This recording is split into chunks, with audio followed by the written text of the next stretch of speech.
Hello everyone, welcome to my channel the Chowdhury world. আশা করি তোমরা সবাই ভালো আছো। চলে এসেছি একটা নতুন ভিডিও নিয়ে। আমরা আছে সবাই মিলে স্কুলের পেছনে পার্কে গেছিলাম। সেখানে গিয়ে বাচ্চা পার্টি আগে সবাই এই ঘুরছিল, তো আমারও মনে হলো আমিও একটু ঘুরিয়ে দেন। আমিও বসে পড়লাম, আর আমার সাথে বসেছিল পারমিতার দিদি।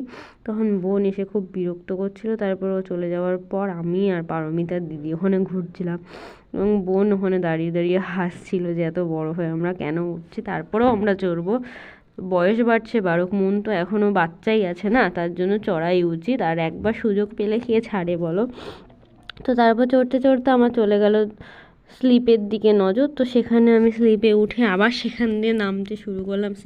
স্লিপটায় প্রথমে ভয় করছিল যদি স্লিপ কেটে পড়ে যাই, কিন্তু না, আমি ঠিকঠাক করে গিয়েই সেখানে স্লিপটায় চড়েছি। তারপরে আমি চড়ার প্রথমে ভাবছিলাম ভেতরটা দিয়ে কীভাবে ঢুকবো, কিন্তু না, কোনো রকমভাবে আমি ঢুকে গেছি। দেন আমার চড়া হয়ে গেল। বোন ওই যে ক্যামেরা ধরছে। দেন আমি আরেকটা ঢেউ খেলানো স্লিপ দেখতে পেলাম, সেখানেও চলে গেছিলাম। তো আমার দেখা দেখি পারমিতার দিদিও ওখান দিয়ে নেমে গেছিলো। প্রথমে যেহেতু ওর বলছিল ভয় করছিল, তাই ও চড়ছিল না। তারপর আমাদের স্লিপ চড়া হয়ে যাওয়ার পর বাচ্চা পার্টি সবার সাথে আমরা র্যাকেট খেলছিলাম। ওই যে বাচ্চা পার্টি সব র্যাকেট খেলছে আর সব দোলনা চড়ছে।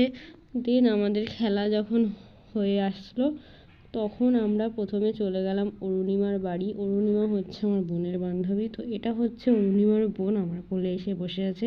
সেখানে গিয়েও আমরা উনো খেললাম। উনো খেলা হয়ে যাওয়ার পর আমি আর বোন দুজন মিলে অন্ধকারের মধ্যে বাড়ি চলে আসলাম। বাড়ি আসার সময় বোনের সাথে আমার একটু ঝগড়া হয়ে গেছিলো বলে একবার এদিকে আসতে একবার ওদিকে। তারপরে এই যে আমি বাড়ি চলে এসেছি। দেখা হচ্ছে নেক্সট ভিডিওতে।